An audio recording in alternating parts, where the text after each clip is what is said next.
Apa itu stigma sosial? Beberapa bulan terakhir ini, dunia kita bukan hanya sedang menghadapi pandemi mematikan. Berbarengan dengan peristiwa global tersebut, terdapat pula stigma sosial yang tidak kalah mematikan. Orang yang distigma belum tentu memiliki penyakit tersebut. Namun banyak yang langsung membuat asumsi dengan melabeli orang lain, mendiskriminasi, dan bahkan mencabut status. Mengapa hal itu bisa terjadi? COVID-19 yang tergolong baru ini masih minim informasi. Dan kita cenderung takut pada sesuatu yang belum kita ketahui secara pasti. Rasa takut tersebut cenderung membuat kita mudah sekali untuk mengaitkannya dengan orang lain. Bahkan dapat memicu stereotip yang berbahaya.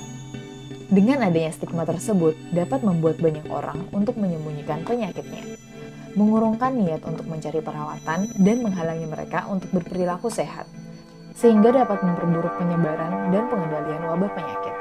Semua hal itu bisa dihindari apabila kita bisa mengesampingkan stigma sosial dan bersama-sama mengatasi pandemi ini.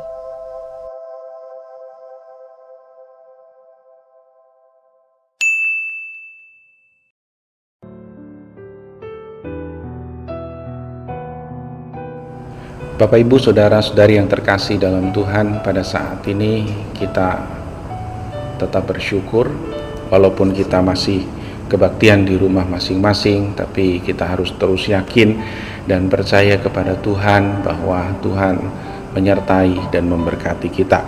Dan pada saat ini kita akan merenungkan firman Tuhan. Mari kita berdoa sebelum kita merenungkan firman Tuhan. Bapa di sorga, kami bersyukur untuk saat ini. Terima kasih untuk kekuatan dan juga kesehatan yang Tuhan berikan kepada kami. Kami akan merenungkan firman Tuhan. Kami percaya Tuhan memberikan hikmat dan juga pengertian kepada kami, sehingga firman yang kami renungkan, kami mengerti, kami pahami, dan kami bisa menerapkan di dalam kehidupan kami sehari-hari. Terima kasih Bapa, terpujilah nama-Mu. Dalam nama Yesus kami berdoa dan mengucap syukur. Amin. Bapak, Ibu, Saudara yang terkasih dalam Tuhan, hari ini kita akan merenungkan firman Tuhan dari Mazmur pasal 73. Mazmur pasal 73 ayat yang ke-21 sampai ayat yang ke-28. Mazmur 73 ayat 21 sampai ayat yang ke-28. Demikian firman Tuhan. Ketika hatiku merasa pahit dan buah pinggangku menusuk-nusuk rasanya, aku dungu dan tidak mengerti, seperti hewan aku di dekatmu, tetapi aku tetap di dekatmu. Engkau memegang tangan kananku, dengan nasihatmu engkau menuntun aku, dan kemudian engkau mengangkat aku ke dalam kemuliaan. Siapa gerangan ada padaku di sorga selain engkau? Selain engkau tidak ada yang kuingini di bumi. Sekalipun dagingku dan hatiku habis lenyap, gunung batuku dan bagianku tetaplah Allah selama-lamanya. Sebab sesungguhnya siapa yang jauh daripadamu akan binasa. Kau binasakan semua orang yang berzina dengan meninggalkan engkau. Tetapi aku suka dekat pada Allah. Aku menaruh tempat perlindunganku pada Tuhan Allah, supaya dapat menceritakan segala pekerjaannya. Bapak, Ibu, Saudara yang terkasih di dalam Tuhan, hari ini kita belajar dari seseorang bernama Asaf. Dia mengalami pergumulan sekaligus juga dia mendapatkan pengharapan dari Tuhan. Saudara yang terkasih di dalam Tuhan Yesus Kristus, kita tahu bahwa penderitaan itu tidak menyenangkan. Tapi di dunia ini seringkali kita mengalami penderitaan demi penderitaan. Apapun itu alasannya penderitaan kita, tetapi penderitaan itu bisa membuat kita kecewa, bisa membuat kita sakit, bisa membuat kita mengalami kondisi yang tidak baik. Nah, kenapa penderitaan itu terjadi di dunia ini? Bapak, Ibu, Saudara yang terkasih dalam Tuhan, ketika manusia jatuh ke dalam dosa, maka itulah sebenarnya awal dari penderitaan. Meskipun Tuhan sendiri juga sudah berjanji bahwa Dia akan memberkati orang-orang yang percaya kepadanya. Dalam firman Tuhan di bagian lain juga kita melihat bahwa Tuhan memberkati orang-orang seperti Abraham. Tuhan memberkati orang-orang seperti Nuh. Tuhan memberkati orang-orang seperti Ishak, karena mereka dekat dengan Tuhan. Tapi Asaf melihat sesuatu yang berbeda justru, karena Asaf melihat ada orang-orang yang mujur ketika mereka itu tidak dekat dengan Tuhan. Nah, kalau kita baca dari ayat yang pertama, kita melihat bahwa Asaf membandingkan ada orang-orang yang berlaku jahat dan tidak baik kepada Tuhan, tetapi justru sepertinya mereka kondisinya lebih baik daripada orang-orang yang takut kepada Tuhan. Ini kita coba lihat contohnya di ayat yang pertama dikatakan sesungguhnya Allah itu baik bagi mereka yang tulus hatinya, bagi mereka yang bersih hatinya. Ini adalah kesimpulan di awal dari Asaf. Dan ini juga adalah firman Tuhan yang Tuhan juga nyatakan kepada kita. Nah, sesungguhnya Tuhan itu baik bagi orang yang tulus hatinya, orang yang bersih hatinya, orang yang benar-benar mengharapkan Tuhan dan hidupnya dan hatinya juga bersih. Nah, Asaf tahu bahwa ini adalah sesuatu yang benar. Tapi dia hampir tergelincir, dia hampir terpleset, dikatakan di ayat yang kedua. Tetapi aku sedikit lagi maka kakiku terpleset, nyaris aku tergelincir. Kenapa dia nyaris tergelincir? Artinya dia nyaris menjauh dari Tuhan. Karena dia melihat ada orang-orang yang tidak takut kepada Tuhan, tapi hidupnya sepertinya berhasil. Jadi dia mengalami kecemburuan, dia mengalami iri hati, dia melihat Tuhan itu sepertinya tidak adil.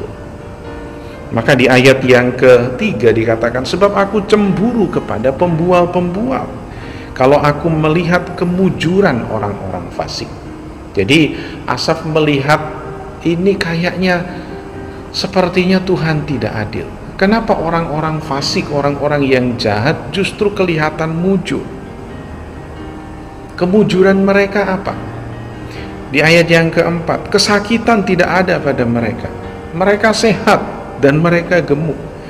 Mereka tidak mengalami kesusahan dan mereka tidak kena tulah seperti orang lain.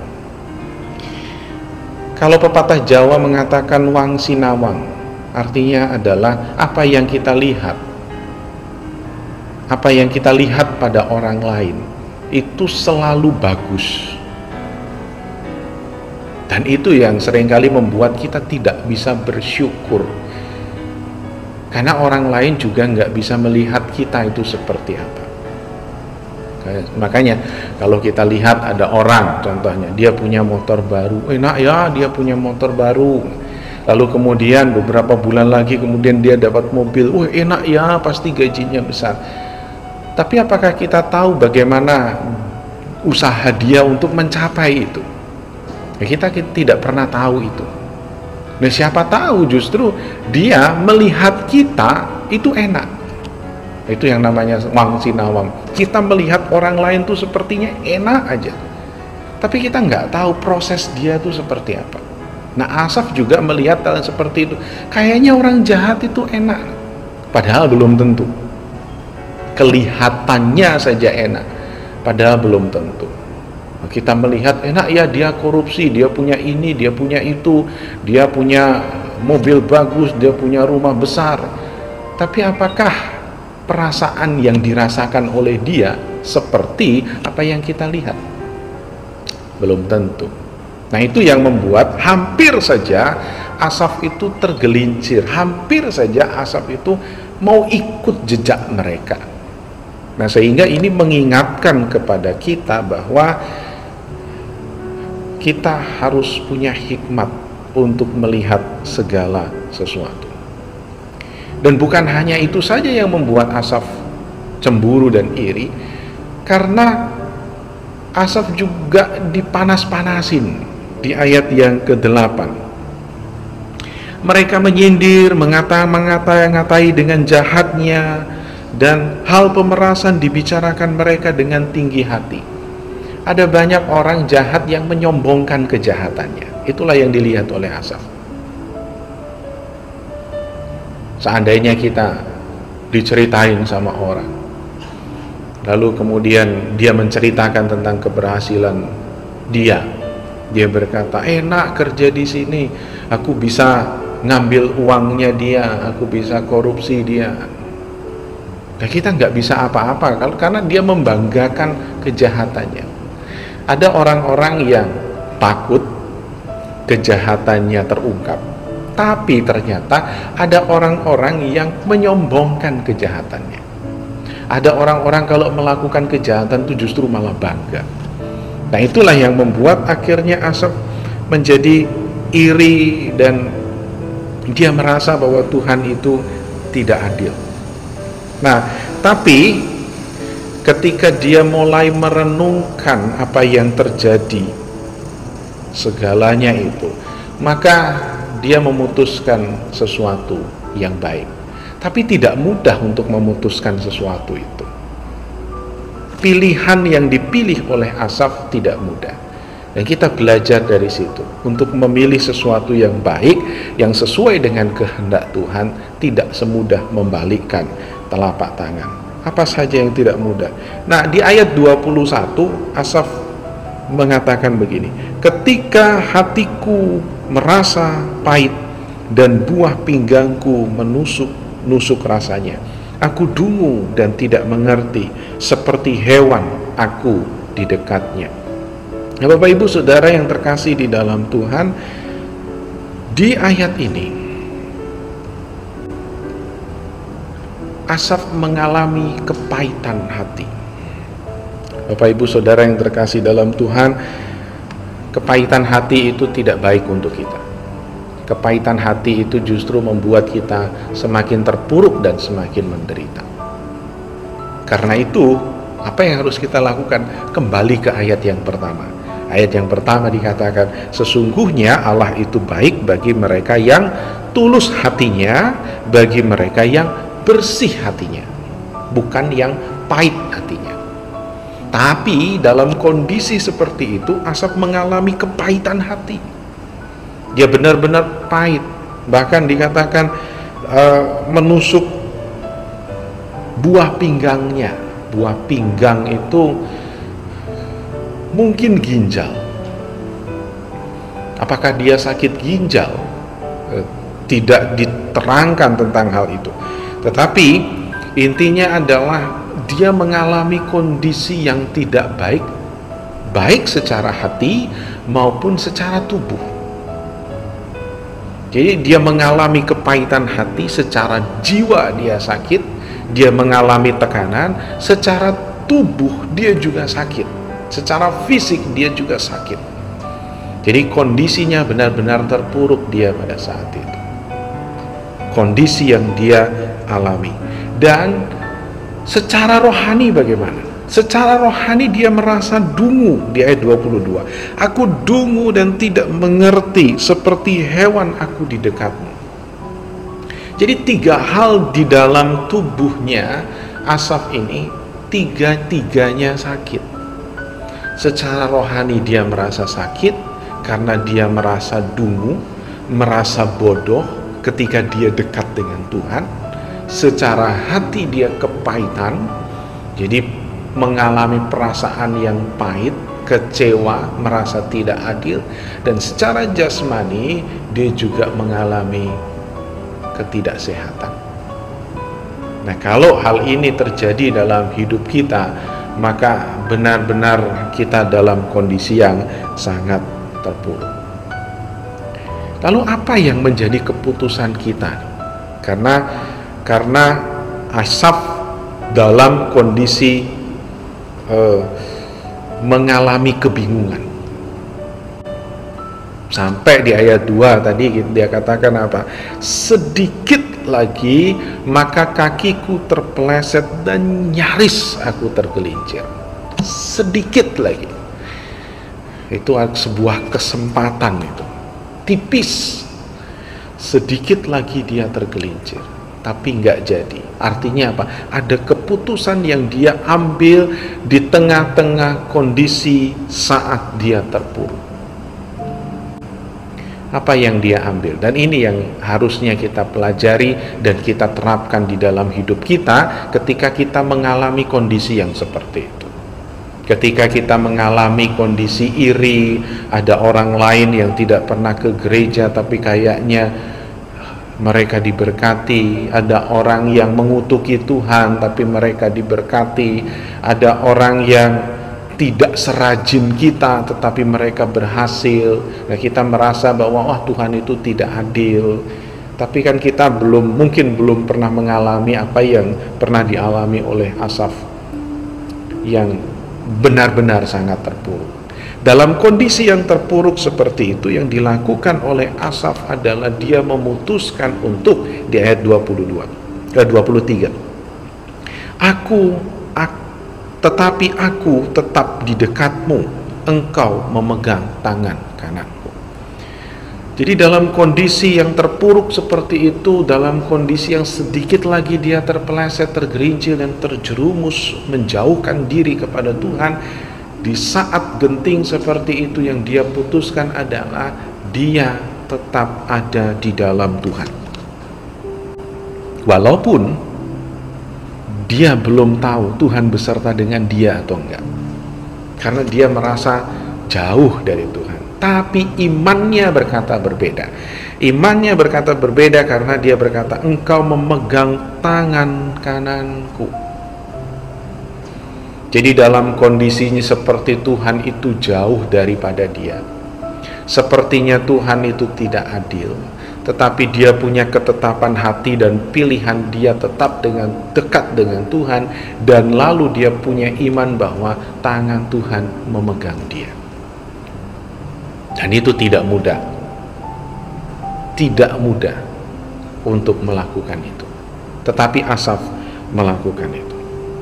Lalu setelah dia menetapkan hati, lalu dia beriman kepada Tuhan, dia percaya kepada Tuhan, mulailah dia ingat dengan nasihat-nasihat dan firman Tuhan. Dikatakan di ayat selanjutnya, dengan nasihatmu engkau menuntun aku, dan kemudian engkau mengangkat aku ke dalam kemuliaan. Nasihat-nasihat firman Tuhan ini terbuka bagi dia ketika dia membuka diri, mengambil keputusan untuk tetap ada di dalam Tuhan apapun kondisi yang terjadi. Maka dia mulai diingatkan dengan firman Tuhan yang akan menuntun dia kepada kebenaran dan mengangkat dia di dalam kemuliaan. Apakah pada saat itu Asaf sudah keluar dari keterpurukan? Enggak, belum. Dia masih dalam kondisi yang sangat menderita. Tetapi dalam kondisi yang sangat menderita, dia percaya kepada Tuhan dengan sungguh-sungguh. Lalu kemudian dia mengingat akan firman Tuhan yang pernah dia dengar di dalam kehidupannya. Nah, setelah itu ada keputusan lain yang dia ambil. Di ayat yang ke-25, siapa gerangan ada padaku di sorga selain engkau? Selain engkau tidak ada yang kuingini di bumi. Nah, ini semakin memperjelas iman dia. Gak apa-apa orang lain meninggalkanku, keluargaku meninggalkanku, aku gak punya apa-apa, gak apa-apa. Gak ada yang kuingini di bumi ini selain Tuhan. Ini adalah kondisi apa? Kondisi Asaf benar-benar pasrah kepada Tuhan, benar-benar menyerah sepenuhnya kepada Tuhan. Dia sudah nggak tahu apa yang dia harus lakukan. Mungkin dalam bahasa gampangnya begini, terserah Tuhan, apa maumu terserah, aku hanya berserah kepadamu. Nggak ada yang kuingini, harta, kawan, atau apapun juga, nggak ada yang kuingini di bumi ini selain daripada dia. Bentuk kepasrahannya juga kita bisa lihat di ayat yang ke-26 dikatakan, sekalipun dagingku dan hatiku habis lenyap, gunung batuku dan bagianku tetaplah Allah selama-lamanya. Sekalipun dagingku, tubuhnya, fisiknya, hatiku, perasaannya, jiwanya habis lenyap, gak masalah. Yang penting rohnya tetap pada Tuhan. Dan dia berkata, gunung batuku, bagianku tetaplah Allah selama-lamanya. Sekali lagi Bapak Ibu Saudara yang terkasih dalam Tuhan, ini bukan keputusan yang mudah. Ini keputusan yang diambil oleh Asaf dengan sangat berani. Sedikit lagi dia tergelincir, tetapi dia berketetapan untuk tetap kepada Tuhan. Dan akhirnya dia mendapatkan pencerahan demi pencerahan. Di ayat 27 dikatakan, sebab sesungguhnya siapa yang jauh daripadamu akan binasa. Dia tahu bahwa orang yang jauh dari Tuhan akan binasa. Mungkin pada saat ini mereka kelihatannya makmur, sejahtera, tetapi itu hanya semu dan sementara. Dia tahu pada akhirnya kalau mereka tidak bertobat dan kembali kepada Tuhan, akhirnya pun mereka akan binasa. Lalu kemudian dikatakan, kau binasakan semua orang yang berzinah dengan meninggalkan engkau. Di dalam perjanjian lama, perzinahan itu menggambarkan tentang menduakan Tuhan. Orang yang berzinah adalah orang yang percaya kepada Tuhan sekaligus percaya kepada Baal. Itu artinya menduakan Tuhan. Tidak penuh percaya kepada Tuhan, tetapi ada juga yang lain yang dia percaya. Dan itu juga akan dibinasakan. Artinya orang yang tidak percaya kepada Tuhan akan dibinasakan. Orang yang percaya kepada Tuhan setengah-setengah pun dia akan dibinasakan. Maka Asaf berketetapan hati untuk tetap di dalam Tuhan. Lalu keputusan yang lain dia berkata, ayat 28, tetapi aku suka dekat pada Allah. Dia makin mendekatkan diri kepada Tuhan, makin ingin mengenal Tuhan. Aku menaruh tempat perlindunganku pada Tuhan Allah. Dia tidak mau mengandalkan orang, dia tidak mau mengandalkan kepercayaan lain, tetapi dia benar-benar mau mengandalkan Tuhan. Supaya apa? Supaya dapat menceritakan segala pekerjaannya. Nah, Bapak Ibu Saudara yang terkasih dalam Tuhan, kesaksian itu penting. Ini adalah salah satu kesaksian dari Asaf. Jadi kesaksian itu bukan hanya soal saya sakit, kemudian sembuh, saya menderita, kemudian tidak menderita lagi, saya punya hutang, lalu hutangnya bisa terlunasi, saya dulu miskin, sekarang kaya. Bukan hanya soal itu. Tapi ini adalah kesaksian yang penting yang diceritakan oleh Asaf adalah ketika dia dalam kondisi terjepit, tidak ada pengharapan lagi, pada saat dia mau tergelincir, tinggal sedikit lagi, dia tetap yakin kepada Tuhan. Itu juga kesaksian yang sangat luar biasa. Dan kesaksian-kesaksian itulah yang perlu dibangun di dalam kehidupan kita. Diceritakan kepada orang lain. Apapun yang terjadi, tetap kepada Tuhan. Sekalipun dagingku dan hatiku habis lenyap, tetaplah Tuhan untuk selama-lamanya. Itu kesaksian yang mungkin bisa mengatakan begini, kalau seandainya kita diizinkan sakit dan ternyata tidak sembuh-sembuh, kita bisa menceritakan itu walaupun tidak sembuh, tapi aku tetap memilih kepada Tuhan. Seandainya kita diizinkan untuk hidup menderita, nah kita bisa menceritakan bukan penderitaannya, tapi kita bisa menceritakan begini, sekalipun aku menderita, aku tidak meninggalkan Tuhan. Kalau kita membaca kisah para rasul, juga kita tahu bahwa mereka awalnya adalah orang-orang kaya, kemudian menjadi tidak kaya. Awalnya mereka nelayan dengan penghasilan yang baik, pemungut cukai dengan penghasilan yang besar, tapi akhirnya mereka meninggalkan semuanya itu dan mengikut Yesus. Dan justru mereka hidup dengan apa adanya, seadanya, kehidupan mereka bukan menjadi baik secara materi, tetapi menjadi semakin menderita.